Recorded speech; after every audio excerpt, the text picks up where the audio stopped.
morning, Chair and members. John Chege, Sajila. Titimurano gatagataine ka maseneta na magavana uthurimi-ini wa kigina kia thirikari cia matura ithiete na mbere gwakiriria thutha wa gicunji kia maseneta kuga matige kinye giikaro-ini kiria gititio ni kanjo ya magavana niguo maiguane. For as long as you have violated the constitution, Sifuna has no business with you.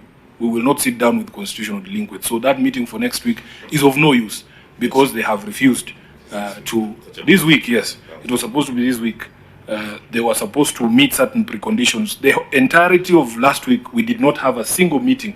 All the governors chose to stay away. Kamiti-ini ya CPAC maseneta aya mugite wira wao ni kuthurima ubuthiri wa kigina thirikari-ini cia matura indeti kuthuthuria cieko cia wikinae magikathiriria gavana wa Kiambu Kimani Wamatangi ni kwaga kungatheria giikaro giki ta uria magavana mangi makoretwo magika. Kamiti ino yugite ni wega magavana matauko guka mbere ya kamiti ino ni ta uria watho umathite. Governor, ignore the noise, the political noise. Focus on serving the great people of Kiambu. Ignore the people who want to bring you down by even attacking your persona and your interest.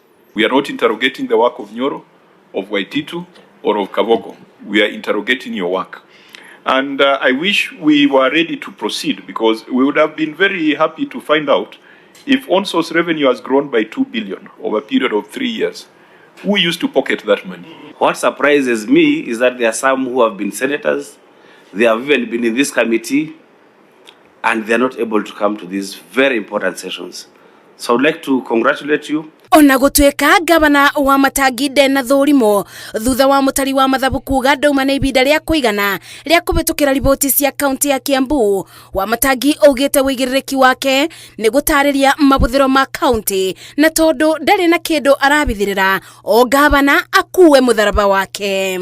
As the governor of Kiambu, it is my individual interpretation of the law, of the constitution, that the responsibility to account for the resources allocated to the people of Kiambu is distinct and lies squarely on the county government itself and the governor. Uthurimi wa kaunti ya Kiambu utereirio nginya kiumia twerekeire. Ngeribotera Inoro TV kuma bunge ya bururi kaunti-ini ya Nairobi.